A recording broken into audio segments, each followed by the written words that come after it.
Good morning, everybody. I'm out with Penny. Look what a beautiful morning it is. She is our 6-month-old mixed breed puppy. She's in her final week of training.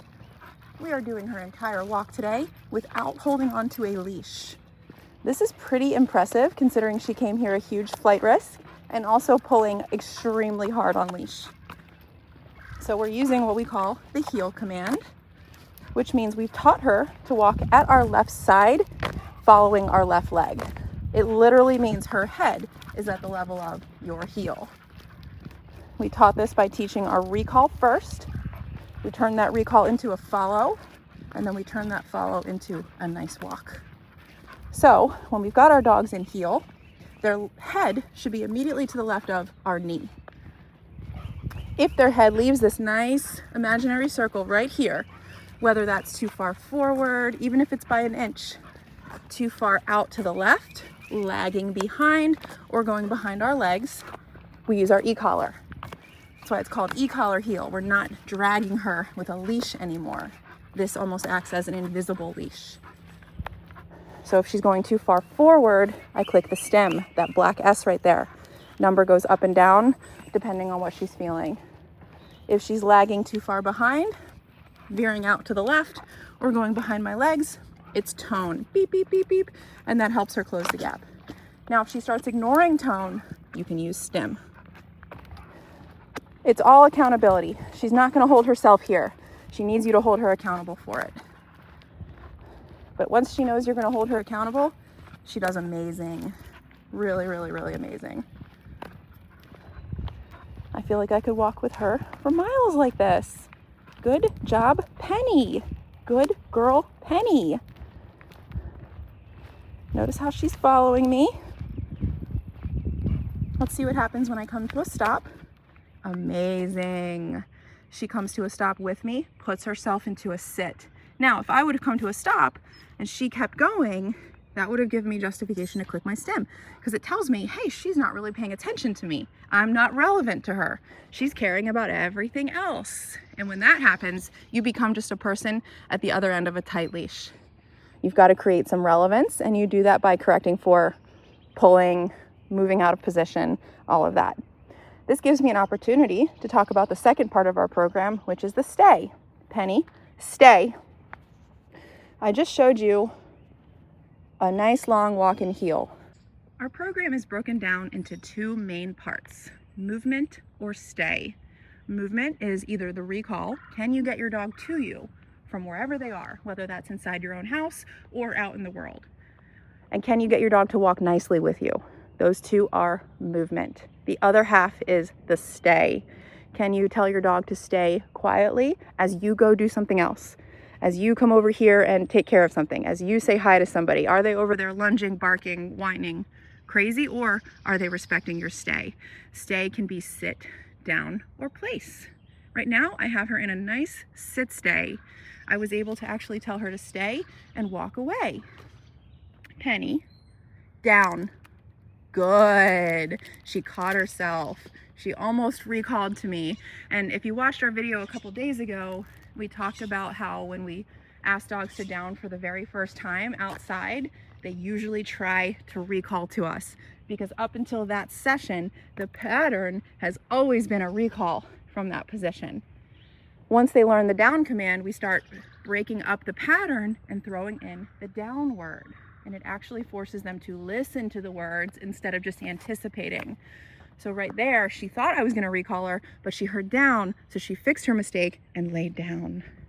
Down is portable. You can use down anywhere you want. The vet waiting room, you stop to talk to somebody on a walk, the back seat of your car, your living room, you're out on your porch, you wanna enjoy your dog, put them in a down stay. It basically keeps them calm and still. Good. I am practicing moving around her because so many dogs see movement and want to follow it. So she's really having to practice her impulse control here and distance. She's the type of dog who wants to be near you at all times. However, it's really important to teach a dog like her coping skills for being away from you.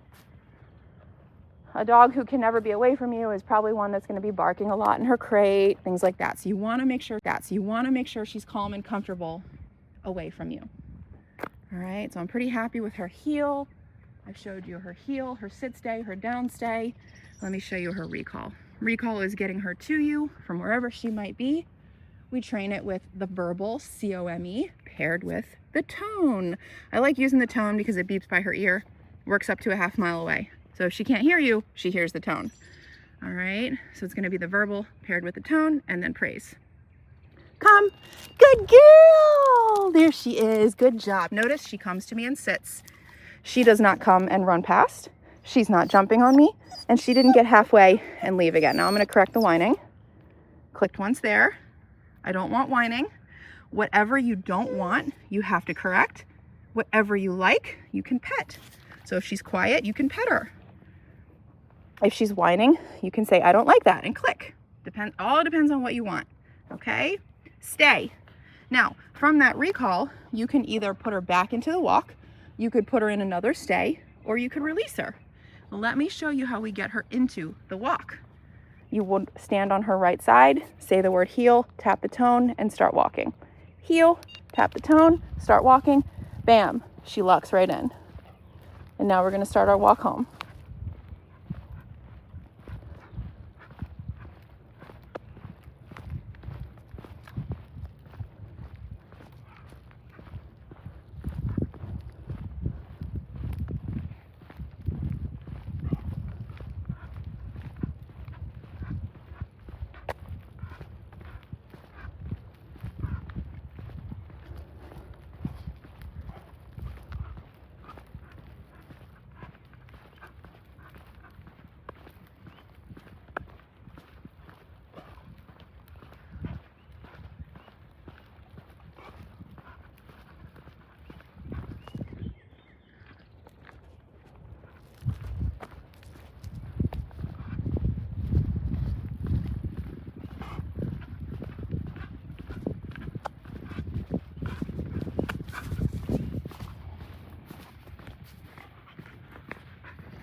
All right, another thing we've been working on is default waiting at thresholds. Notice we've got an open door right here. I've just walked up to the front door of the house.